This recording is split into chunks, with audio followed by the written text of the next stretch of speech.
नमस्कार, स्वागत है आपका कड़वा घूट न्यूज में। मैं हूं आपके शालिनी। आइए बढ़ते हैं आज की बड़ी खबर की ओर। नक्सली सरेंडर या गुप्त सौदा, सत्ता सियासत पर सवाल।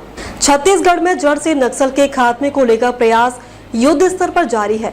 केंद्रीय गृह मंत्री द्वारा दिए गए समय पर लक्ष्य पूरा करने के प्रयास जारी हैं। लगातार टूटते बिखरते नक्सली अब सरेंडर कर रहे हैं।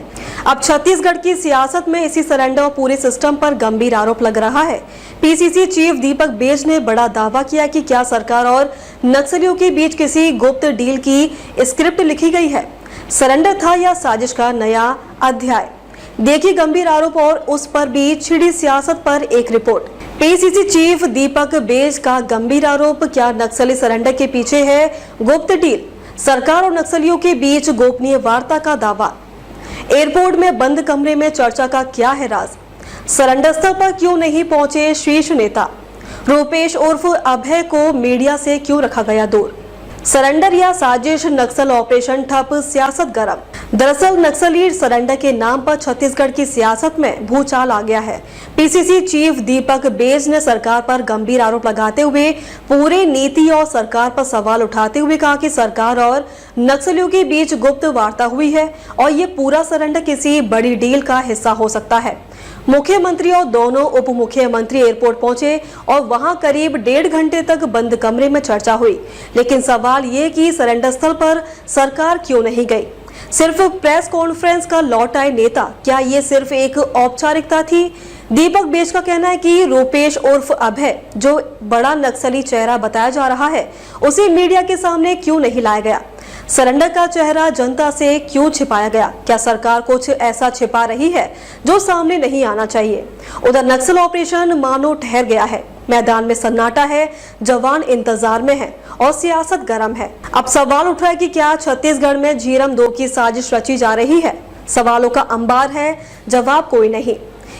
इधर प्रधानमंत्री नरेंद्र मोदी ने नक्सलवाद पर बड़ा बयान देते हुए कहा कि 2026 तक देश पूरी तरह से नक्सल मुक्त होगा।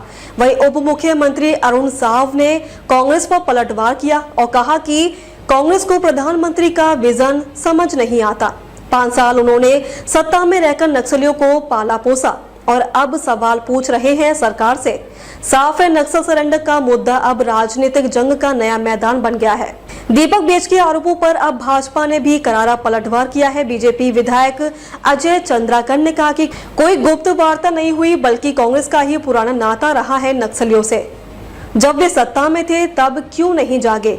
चंद्राकर ने झीरम 2 की आशंका पर भी तंज कसते हुए कहा कि बीजेपी ने जांच कराई, सच्चाई सामने लाई, लेकिन कांग्रेस ने साजिश रची और जनता को गुमराह किया। बीजेपी का दावा है सरकार पारदर्शी है और लेकिन कांग्रेस की राजनीतिक अब नक्सल नैरेटिव पर चल रही है। अब सबसे बड़ा सवाल है कि क्या नक्सली सरेंडर के पीछे कोई राजनीतिक डील छिपी है? क्या सरकार ने नक्सलियों के साथ कोई साइलेंट अंडरस्टैंडिंग की है या फिर ये पूरी कहानी किसी नए सियासी खेल का हिस्सा है? जब सरेंडर भी रहस्यों में लिपटा हो, जब सवाल उठे कि सरकार किसके साथ खड़ी है, तो जनता का हक है पूछने का कि ये सरेंडर था या साजिश। नक्सल ऑपरेशन के रुकने नेताओं की चुप्पी और गुप्त बैठकों ने इस पूरे मामले को और संदिग्ध बना दिया है। फिलहाल सियासी गलियारों में गूंज एक ही है, सरेंडर या सीक्रेट डील। देखिए, प्रधानमंत्री जी ने जो बात कही है वो इनके समझ में आने वाली नहीं है। सरगुजा में नक्सलवाद हमारी सरकार के समय समाप्त हुआ और बस्तर के भी नक्सलवाद को हमारी सरकार रहते हुए पूरी तरह से ढकेल दिया था। थोड़े से हिस्से में बचे थे और 5 साल कांग्रेस की सरकार में कांग्रेस ने उन्हें पाला पोसा और अब फिर से हमारा बस्तर, हमारा छत्तीसगढ़ और हमारा देश नक्सल मुक्त होने जा रहा है। ये जग जाहिर है इनके रिश्ते कैसे समाज को तोड़ने वाले, देश को तोड़ने वाले लोगों के साथ हमेशा कांग्रेस खड़ी होती दिखती है। ये बार बार पता चलता है। कोई गोपनीय वार्ता नहीं, कोई कुछ नहीं, प्रदेश की हित की बात है। और नक्सलियों की जहां तक बात है तो भारतीय जनता पार्टी का स्टैंड बिल्कुल सही है और स्पष्ट है। सरकार का स्टैंड बिल्कुल स्पष्ट है। माननीय मुख्यमंत्री से लेके माननीय गृह मंत्री से लेके माननीय प्रधानमंत्री जी ने एक डेडलाइन घोषित कर दी है 31 मार्च 2026। और इससे स्पष्ट नीति नहीं हो सकती। जो प्रश्न उठा रहे हैं उनको भी शासन करने का मौका मिला। ये वही लोग जिम्मेदार हैं जिनके कारण नक्सली छत्तीसगढ़ आए या हिंदुस्तान में आए। कांग्रेस को यह बताना चाहिए कि 80 के दशक में उनके किन असफलताओं के कारण नक्सली छत्तीसगढ़ या अन्य इलाकों में आए। देश में ये पसरा कैसे आंदोलन, क्या कर रहे थे? शासन कर रहे थे कि तेल बेच रहे थे? सर, झीरम 2 करने का प्लान तो नहीं है, ये भी उन्होंने कहा है। आरोप कोई लगाए सीधे तो मैं बात करूं, आशंका व्यक्त करेंगे तो मैं आशंका कुछ भी व्यक्त कर दूंगा। उसमें क्या है? यदि मछली पकड़ते हुए राहुल गांधी डूब जाते तो क्या होता? ये तो आशंका है। तो आशंका का कोई उत्तर थोड़ी होता। क्या लगता है आपको कि मंशा नक्सल को शांति वार्ता है, इस मुद्दे पर कांग्रेस की क्या मंशा है? क्या इस समस्या को समाप्त होते हुए नहीं देखना चाहती, इसे बुलाना चाहिए? कांग्रेस का नक्सलियों के साथ कोई संबंध है ऐसा मुझे लगता है, क्योंकि 5 साल सत्ता में रहने के बाद भी झीरम के लिए कुछ भी नहीं किया कांग्रेस के शासन ने। अब झीरम 2 की आशंका जता रहे हैं। 5 साल जब सत्ता में थी तो झीरम के कितने अपराधियों को पकड़ पाई, वो कितने नक्सलियों को? कौन जिम्मेदार है? हमने तो सारी कार्रवाई की। न्यायिक जांच आयोग बैठा, एनआईए जांच की, सारी जांच जो जो कांग्रेस ने मांगा वो सब जांच हमने करवाई। लेकिन भारतीय जनता पार्टी और सरकार से हमारा सवाल है कि जिस तरह से ये सरेंडर चल रही है और इस सरेंडर में क्या गोपनीय शांति वार्ता हुई है और इस शांति वार्ता में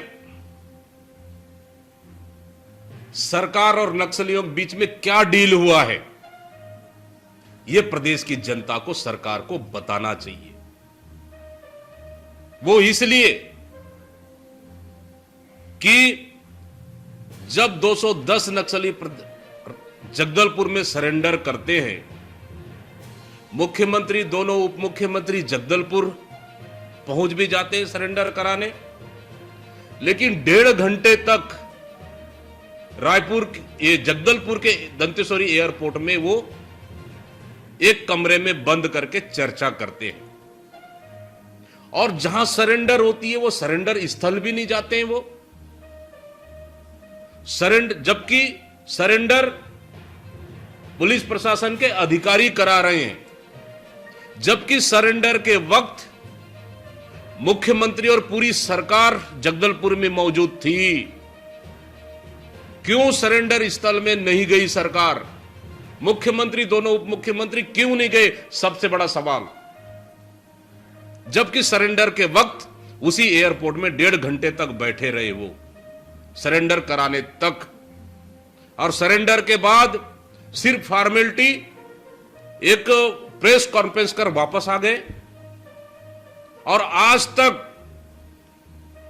जो नक्सली नेता रुपेश उर्फ अभय, उनको बड़े मीडियाओं के साथ क्यों सामने नहीं किया गया? जो कि वहां के स्थानीय जगदलपुर की लोकल मीडिया इस बात को लिख रहे हैं। इसलिए हम कह रहे हैं सरकार से कि नक्सलियों और सरकार के बीच में क्या डील हुई, यह प्रदेश की जनता को, सरकार को बताना चाहिए, नंबर 1।